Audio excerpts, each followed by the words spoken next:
জ্যোৎস্নায় যেন ঝলমল করছিল সারা শহর। ভরা পূর্ণিমা যে, আবার নাকি চন্দ্রগ্রহণ। চন্দ্রগ্রহণ শুধু পূর্ণিমাতেই হতে পারে, কারণ তখনই চাঁদ, পৃথিবী এবং সূর্য একই সরল রেখায় আসে। তো বেরিয়েছিলাম একটু বাইরে, বেরিয়ে ভীষণ ভালো লাগলো। এমনিতেও আমার সন্ধ্যাবেলায় রাস্তায় হাঁটতে খুব ভালো লাগে। ছেলেরা কিন্তু এই কথা বলে না যে সন্ধ্যাবেলায় রাস্তায় হাঁটা তাদের খুব পছন্দ, কারণ তারা থাকে এই সন্ধ্যার পর বাহিরে। মেয়েরা কিন্তু এটা ভীষণ এনজয় করে, কারণ মেয়েদের সন্ধ্যার পরে বাইরে যাওয়া নিষেধ। তো এখন তো বিয়ে করে ফেলেছি, কে নিষেধ করবে? যে নিষেধ করবে তাকে নিয়েই তো বের হচ্ছি, তো নিষেধ করার তো আর কিছু নেই। তোমাদের যাদের এরকম প্রবলেম আছে যে বাবা মা বা বড় ভাই বা হোস্টেল থেকে বের হতে দিচ্ছে না, তোমরাও না বিয়ে করে নাও, এটা একটা পরামর্শ দিলাম। যাই হোক, আমরা বের হয়েছিলাম এক উদ্দেশ্যে, বাট এক উদ্দেশ্য সফল করতে গিয়ে আমরা অনেক উদ্দেশ্য সফল করে ফেরত চলে এসেছিলাম। সেই কাহিনী তোমাদের সঙ্গে আজকে শেয়ার করব।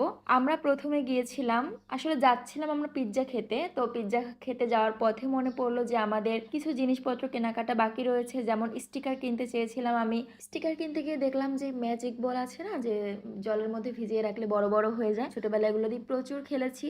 তো অনেকদিন ধরেই আমি খুঁজছিলাম, তো এটা পেয়ে গিয়ে আমার এত ভালো লেগেছে, মনে হচ্ছিল যে শৈশব ফেরত পেয়ে গিয়েছি। তো কেনাকাটা শেষ করে আমরা রিক্সায় উঠে পড়লাম। উত্তরার ভিতর দিয়ে রিক্সা ঘুরতে কিন্তু ভীষণ ভালো লাগে, বিশেষ করে সন্ধ্যার পরে। আর পুরো আকাশটা এত ভালো লাগছিল, পুরো চাঁদটা বড় গোল ছিল, চাঁদের মিষ্টি আলো ভীষণ এনজয় করছিলাম আমরা। এনজয় করতে করতে আমরা চলে গিয়েছিলাম পিৎজা খেতে। পিৎজা খেতে গিয়েছিলাম ওভেন ফ্রেশে। অনেকদিন ধরেই ইচ্ছে ছিল যে ওভেন ফ্রেশে পিৎজা খাবো। ওভেন ফ্রেশে আমরা নিয়েছিলাম actually oven fresh special pizza. আমি যখন গোল্ডেন পিৎজা হাউসে যাই ওখানে গিয়েও স্পেশাল গোল্ডেন পিৎজা খাই, আবার যখন ওভেন ফ্রেশে যাই ওভেন ফ্রেশ স্পেশাল পিৎজা খাই, কারণ ওটা ওখানেই পাওয়া যায়, ওখানেই ভালো লাগে। আর তাছাড়া ওভেন ফ্রেশের পিৎজার একটা স্মোকি ফ্লেভার আছে, বেশ ভালো লাগে। এর আগেও খেয়েছি, আগেও ভালো লেগেছে, বাট এবার মনে হচ্ছিল আরও বেশি ভালো লেগেছে, কারণ এবার হাজবেন্ডের সাথে খেয়েছি।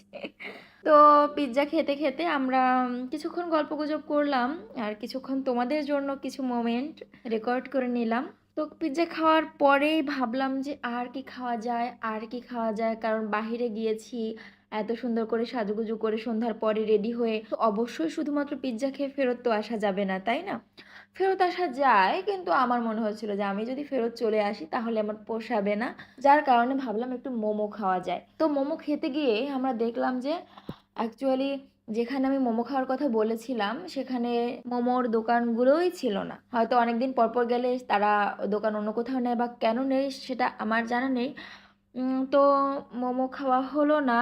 তারপর আমরা কি করব ঘুরতে ঘুরতে ঘুরতে ঘুরতে আমরা ভাবলাম যে বাসায় ডিনার নিয়ে যাই। তো বাসায় ডিনার নিয়ে যাওয়ার জন্য আমরা কাচি ভাইতে গেলাম। তো ওখানে গিয়ে পার্সেল নিয়ে আসলাম, কারণ তখন আমাদের পেটে একটুও জায়গা ছিল না। তো পেটে জায়গা না থাকার পর যদি আমরা খাই তো খেতেও পারবো না, শুধু শুধু খাবারটা নষ্ট হবে, যার কারণে আমরা পার্সেল করে নিয়ে এসেছিলাম। এর আগে কখনোই পার্সেল করে আমি খাবার এরকম এনে ঘরে খাইনি।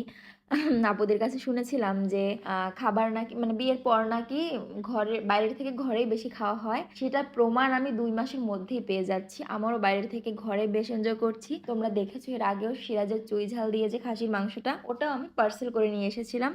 হোক, পথে একটা সুন্দর ব্যাগ দেখলাম, ব্যাগটা নিয়ে অনেক কনফিউজড হয়েছিলাম। আমার হাজবেন্ড একটা পছন্দ করছে, আমি আর একটা, রীতিমতো ঝগড়ায় বেঁধে যাচ্ছিল। লাস্ট পর্যন্ত একটা ব্যাগ চুজ করে নিয়ে আসলাম। তো এভাবেই শেষ হলো আমাদের সেদিনের সন্ধ্যার ব্লগ, সন্ধ্যার জার্নি। তো অবশ্যই ধন্যবাদ তোমাকে যে তুমি আমার ভিডিও এত মনোযোগ দিয়ে দেখছো।